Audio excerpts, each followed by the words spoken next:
दोस्तों, क्या आप भारत के उस शहर के बारे में जानते हैं जो भारत के बंटवारे के वक्त 2 दिन के लिए पाकिस्तान का हिस्सा बना था? एक ऐसा शहर जिसे मुस्लिम मेजॉरिटी के चलते पाकिस्तान का हिस्सा माना गया। तो फिर यह भारत का हिस्सा कैसे बना? इस शहर में एक भी बस स्टैंड नहीं है। ये शहर फेमस है अपनी ऐतिहासिक साड़ियों के लिए और इस शहर में स्थित म्यूजियम को बनने में लगे थे पूरे 20 साल। एक ऐसा शहर जिसे पुराने समय में लंदन से कंपेयर किया जाता है। ये इतना विकसित शहर है कि ब्रिटिशर्स भी इसके दीवाने थे। तो फिर कैसे आज ये गुमनामी के अंधेरे में खो गया? ये वही शहर है जो कभी वेस्ट बंगाल की राजधानी हुआ करता था। जी हाँ दोस्तों, आज हम बात करने वाले एक बहुत ही खूबसूरत ऐतिहासिक शहर मुर्शिदाबाद की, जो बंगाल का विभिन्न अंग है। तो चलिए फिर देरी न करते हुए आपको ले चलते हैं मुर्शिदाबाद के इस रोचक सफर पर। लेकिन वीडियो को शुरू करने से पहले अगर आप हमारे चैनल पर पहली बार विजिट कर रहे हैं तो चैनल को सब्सक्राइब करके बेल आइकॉन जरूर प्रेस करें। अनेक धर्मों और जातियों का संगम मुर्शिदाबाद दोस्तों भारत के पश्चिम बंगाल राज्य का एक छोटा लेकिन बेहद ही आकर्षक हिस्सा है, जहाँ की संस्कृति और खुशहाली लोग का दिल जीत लेती है। साल भर पर्यटकों से गुलजार रहने वाले इस शहर में हिंदू, बुद्धिस्ट, ब्राह्मण, वैष्णव, जैन और क्रिश्चियन धर्मों की मंडली सजती है। अपने ऐतिहासिक और प्राकृतिक सुंदरता से भरपूर पर्यटन स्थलों के लिए तो मुर्शिदाबाद टूरिस्ट के बीच में चर्चा का विषय बना ही रहता है। मुर्शिदाबाद को ऑफिशियली भी मुर्शिदाबाद ही कहते हैं। शहर का टोटल एरिया 17.25 वर्ग किलोमीटर का है और इस पूरे एरिया में 59,000 से भी ज्यादा की आबादी रहती है। ये शहर मुर्शिदाबाद जिले के अंतर्गत एक शहर है और जिले की टोटल पॉपुलेशन लगभग 86,10,000 है। आबादी के लिहाज से मुर्शिदाबाद एक घनी आबादी वाला जिला है और भारत में 9वां सबसे ज्यादा जनसंख्या वाला जिला भी माना जाता है। यहाँ पर आपको हिंदुओं से ज्यादा आबादी मुस्लिम्स की देखने को मिलेगी, इसलिए मुर्शिदाबाद को मुस्लिम ओरिएंटेड या मुस्लिम मेजॉरिटी वाला शहर भी कहा जाता है। 66.27% मुस्लिम्स के साथ साथ शहर में हिंदू, ईसाई, बौद्ध सहित दूसरे कई धर्मों से जुड़े लोग भी हंसी खुशी रहते हैं। मुर्शिदाबाद के उत्तर में पद्मा रिवर, उत्तर पश्चिम में झारखंड का साहिबगंज जिला, दक्षिण पश्चिम में बीरभूम जिला और दक्षिण में बर्धमान और नायदा जिला मौजूद है। शहर का मुख्यालय यानी हेडक्वार्टर बहरमपुर है। शहर की मुख्य नदी है दोस्तों भागीरथी, जिसके पूर्वी तट पर मुर्शिदाबाद बसा हुआ है। हालांकि ये नदी मुर्शिदाबाद को 2 हिस्सों में बांटती है। शहर में कुल 5 सब डिवीजन और 26 ब्लॉक्स हैं। इसके अलावा मुर्शिदाबाद में 28 पुलिस स्टेशन, 254 ग्राम पंचायत और 1886 गांव है। मेनली तो शहर में आपको हिंदी और बंगाली लैंग्वेज सुनने को मिल जाएगी, बट क्योंकि टूरिस्ट काफी ज्यादा हैं तो कुछ लोग यहाँ पर इंग्लिश में मजबूत पकड़ रखते हैं, जो यहाँ पर आने वाले पर्यटकों के लिए काफी अच्छी बात है। मुर्शिदाबाद का सेक्स रेशियो काफी सही है, क्योंकि 2011 की जनगणना के मुताबिक देखें तो यहाँ पर प्रति व्यक्ति 1000 पुरुषों में 957 महिलाएं हैं। शहर के 80.22% जनसंख्या ऐसी है जो आज भी रूरल यानी ग्रामीण क्षेत्रों में रहना पसंद करती है, जबकि 19 से 20% आबादी शहरी जिंदगी का लुत्फ उठा रही है। बात अगर एजुकेशन की करें तो इसके हालात आपको ग्रामीण क्षेत्रों में कुछ खास नजर नहीं आएंगे, क्योंकि वहाँ का लिटरेसी रेट भी 19.72% पर आकर खत्म हो जाता है, जबकि शहरी क्षेत्रों में साक्षरता दर 67.53% तक पहुँच गई है। Government college of engineering and textile technology,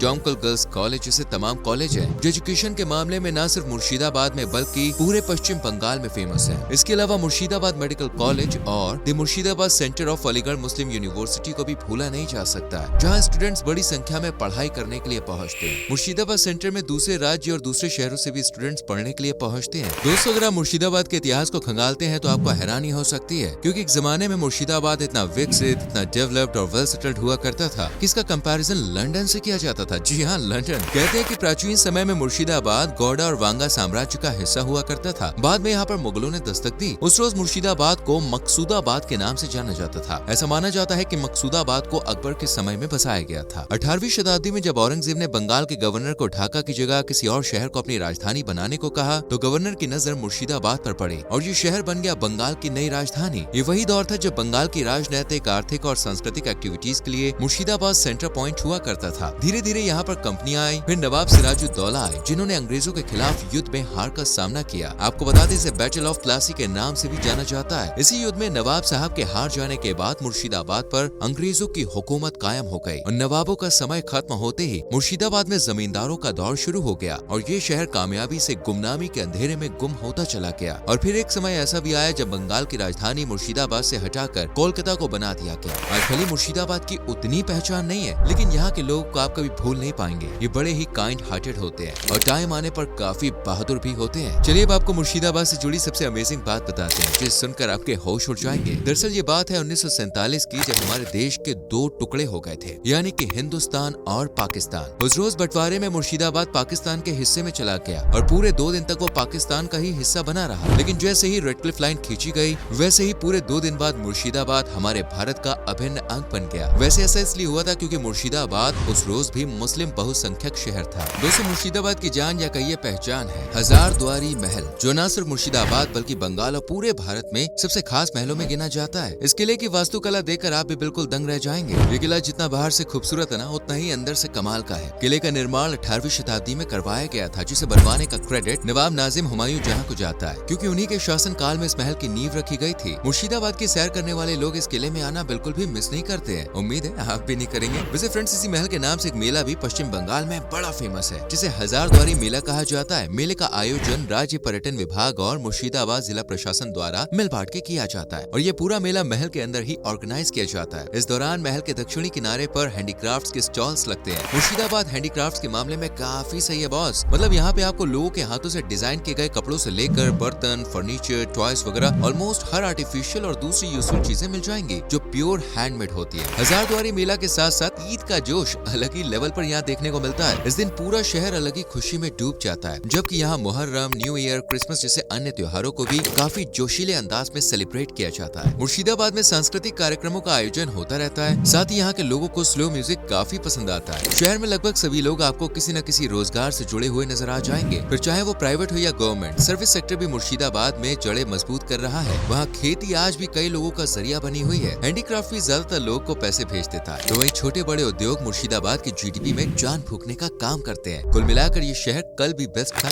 और आज भी बेस्ट है, और अगर सही नजरिया और पॉलिसीज रही तो आने वाले टाइम में भी बेस्ट रहेगा। मुर्शिदाबाद के लोग खाने पीने के भी तगड़े वाले शौकीन होते हैं। यहाँ का टेस्टी खाना किसी जश्न से कम नहीं होता है। यहाँ की चिकन बिरयानी, ओए होए होए, जिसे देसी भाषा में मुर्गा बिरयानी कहते हैं, अगर आपने एक बार चख ली ना तो कसम से आप अपने घर का टेस्ट भूल जाएंगे। मुष्टी पुलाव, गोविंदो भोग राइस के तो भाई क्या ही कहने। और खाने के बाद मीठे में छन्ना बोरा जरूर ट्राई कीजिए। रंग काला है लेकिन खाने में बड़ा निराला है। इस दोस्त इतनी दूर मतलब मुर्शिदाबाद आ ही गए, तो चलिए यहाँ की फेमस डेस्टिनेशंस की सैर भी कर लेते हैं। यूँ तो मुर्शिदाबाद में कई जगहें हैं जहाँ पे आप घूम सकते हैं और मौज मस्ती कर सकते हैं, लेकिन सबसे खास जगहों में शुमार है निजामत इमाम बाड़ा। अगर आप हजारद्वारी पैलेस के पास खड़े हैं तो उसके जस्ट ऑपोजिट साइड पर निजामत इमाम बाड़ा है, जो देखने में काफी अट्रैक्टिव है और मुर्शिदाबाद की दूसरी सबसे फेमस जगह है। निजामत इमाम बाड़ा नदी के किनारे पर स्थित है। कहते हैं कि इसका निर्माण 1847 में नवाब मंसूर अली खान द्वारा करवाया गया था। हालांकि रियल में इस मस्जिद या इमाम बाड़ा को बनवाने का क्रेडिट नवाब सिराजुद्दौला को जाता है, लेकिन बाद में आग लगने की वजह से पूरी तरह से जलकर राख हो गया और 1847 में से दोबारा से बनवाया गया। दोस्तों, तीसरी सबसे अनोखी जगह है मोती झील, जिसे देखकर आंखें जगमगा जाएंगी। मोती झील न सिर्फ विदेशी मेहमानों के लिए बल्कि लोकल लोगों के लिए भी काफी खास है। कहते हैं कि ब्रिटिशर्स के बीच काफी फेमस हुआ करती थी। मोती झील का आकार घोड़े की नाल जितना है और इसे कंपनी बाग के रूप में भी जाना जाता है। वैसे अगर आप अपने पार्टनर के संग मुर्शिदाबाद जा रहे हैं तो भागीरथी नदी के पश्चिमी तट पर लगभग 7.65 एकड़ एरिया में फैले खोज बाग को देखना बिल्कुल न भूलें। ये बंगाल के नवाबों का एक कब्रिस्तान है और यहाँ नवाब सिराजुद्दौला, उनकी पत्नी और माँ के अलावा दूसरे कई नवाबों की कब्रें बनी हुई हैं। ये एक मेन रीजन है कि खोज बाग से मुस्लिम समुदाय से जुड़े लोग सबसे ज्यादा प्यार करते हैं। मुर्शिदाबाद की संस्कृति, इतिहास और वर्तमान को एक्सप्लोर करने का सबसे अच्छा तरीका है मुर्शिदाबाद का डिस्ट्रिक्ट म्यूजियम, जिसे 1965 में बनाने का काम शुरू किया गया था और 1985 में इस म्यूजियम को बनाकर तैयार कर लिया गया। जी हाँ, इस म्यूजियम को बनाने में 20 साल लग गए पूरे, है ना अमेजिंग। वैसे म्यूजियम में आप कई नई पुरानी इतिहास और वर्तमान से जुड़ी चीजें देख सकते हैं। म्यूजियम में एंट्री मिलती है सुबह 10 बजे और शाम के 5:30 बजे तक ये टूरिस्ट के लिए बिल्कुल खुला रहता है। और किफायती बात यह है कि म्यूजियम में जाने के टिकट सिर्फ 5 रुपए पर पर्सन है। इसके बाद आप मुर्शिदाबाद में मुर्शिदाबाद मदीना मॉस्क, काठगोला और कटरा मस्जिद जैसी तमाम जगहें देख सकते हैं। दोस्तों, बात करते हैं शॉपिंग लवर्स के मतलब की जो बेसब्री से इंतजार कर रहे हैं। वेल, इस शहर में बेलमपुर मार्केट है जहाँ पर आपको हर चीज मिल जाएगी, वो भी अच्छी क्वालिटी में और लोवेस्ट प्राइस पर। मुर्शिदाबाद की ऐतिहासिक साड़ियाँ अगर आपने ट्राई नहीं की है तो आप काफी कुछ मिस कर सकते हैं। और इन साड़ियों का डिजाइनर पैटर्न बहुत ऐसा होता है ना कि हर लेडी इन्हें खरीदना चाहेगी और बेलमपुर मार्केट में आपको ये साड़ियाँ इजिली मिल जाएंगी। एक और अच्छी बात है इस शहर की और वो है वेदर, यानी कि मौसम, जो वाकई में वही बड़ा कमाल का होता है। मतलब ऑल टाइम मुर्शिदाबाद को एक खुशहाल शहर के रूप में देख सकते हैं आप। नवंबर से दिसंबर मुर्शिदाबाद की सैर करने का सबसे सही मौका होता है, क्योंकि इस दौरान कभी सर्दी तो कभी हल्की धूप बनी रहती है। इसके अलावा यहाँ जुलाई से सितंबर तक आपको मानसून जम के देखने को मिलेगा, खासकर अगस्त के महीने में। बाकी मुर्शिदाबाद में मार्च से जून घूमना थोड़ा रिस्की हो सकता है, क्योंकि इस दौरान गर्मी बहुत ज्यादा पड़ती है। फिर शहर का सबसे नजदीकी एयरपोर्ट है नेताजी सुभाष चंद्र बोस इंटरनेशनल एयरपोर्ट, जो काफी बिजी एयरपोर्ट भी है और मुर्शिदाबाद आने वाली हर सवारी इसी एयरपोर्ट पर ब्रेक लेती है। बाकी यहाँ मुर्शिदाबाद रेलवे स्टेशन भी है, जहाँ से आप इजिली शहर में एंट्री ले सकते हैं। मुर्शिदाबाद राज्य के कई शहरों से रोड कनेक्टिविटी इजिली रखता है, इसलिए देश के किसी भी हिस्से से आप बाय रोड मुर्शिदाबाद पहुँच सकते हैं। हाँ, लेकिन यहाँ पर बस स्टैंड नहीं है और मुर्शिदाबाद पहुँचने के लिए आपको करीब 140 किलोमीटर दूर माल्टा से टैक्सी लेनी होगी। तो दोस्तों, ये थी मुर्शिदाबाद शहर के बारे में पूरी जानकारी। उम्मीद करते हैं कि आपको हमारी ये वीडियो पसंद आई होगी। अगर वीडियो अच्छी लगी है तो लाइक और शेयर करना ना भूलें। वैसे क्या आप मुर्शिदाबाद से हैं या कभी गए हैं तो अपने एक्सपीरियंस जरूर लिखें। चैनल को सब्सक्राइब करके बेल आइकॉन भी प्रेस करना जिससे आने वाली वीडियोस आपसे मिस ना हो। मिलते हैं आपसे अगली वीडियो में। Till then bye bye, take care.